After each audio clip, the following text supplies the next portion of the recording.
The third stanza of the Thought Fox paints a beautiful picture of a fox walking slowly, carefully, and nervously through a snow-filled forest on a winter night, touching with its nose twig and leaf, its movement guided by its eyes, and its footprints stamped on the soft snow.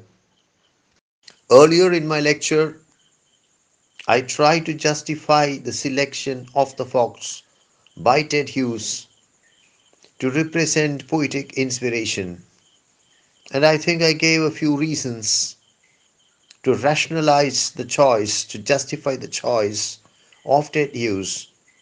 But I failed to give a very important reason, I just forgot. And that is a reason which presents itself in the stanza under discussion. The movement of the fox through the winter forest, which is slow, careful, nervous, makes the fox a perfect symbol for poetic inspiration. Because the movement of poetic inspiration is very similar to the movement of the fox. Inspiration comes slowly, hesitantly, diffidently to the poet, and it is the responsibility of the poet. It is the task of the poet. It is the problem of the poet to convert that inspiration into an actual poem. If Ted Hughes had chosen some other animal, for example, the lion, it would have been a complete disaster because the lion moves about in the forest with confidence, moves about in the forest in a very sure manner, moves about in the forest as if the forest belongs to it. And all that would have completely defeated the purpose of the symbolism.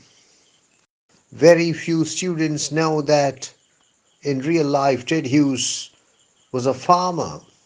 He was a farmer poet, and the fact that he was a farmer makes him very close to the soil, very close to nature.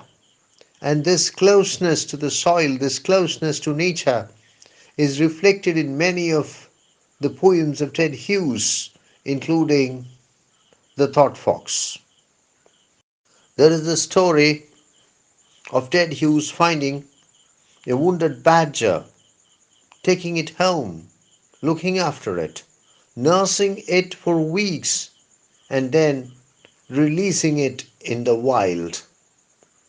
Ted Hughes was in real life a person with great sympathy for nature, for animals, and this intense sympathy for animals, even intense empathy with animals, is effectively captured in many of his poems, including The Thought Fox. The fourth stanza continues the thematic trajectory of the third stanza and explains how the fox leaves behind its footprints on the snow among the trees and how its body comes boldly forward while its shadow, obviously lame, lags behind the body. The fox setting neat prints into the snow, as the poet puts it in the first line of the fourth stanza, foreshadows the printing by the poet of the words of the poem on the page in the last line of the sixth stanza, which is also the last stanza of the poem. and thus the last line of the poem itself. I suspect that the thought fox of Ted Hughes, I have not been able to confirm, I can only suspect that the thought fox of Ted Hughes influenced Ruskin Bond, the contemporary Indian writer of British descent, when he was writing his most popular poem, Lone Fox Dancing, which incidentally is also the title of his 2017 autobiography. Please forgive me. I feel like reciting the entire poem. It's a short poem, just three stanzas. Please bear with me. Lone Fox Dancing, Ruskin Bond. As I walked home last night, I saw a lone fox dancing in the cold moonlight. I stood and watched, then took the low road, knowing that night was his by right.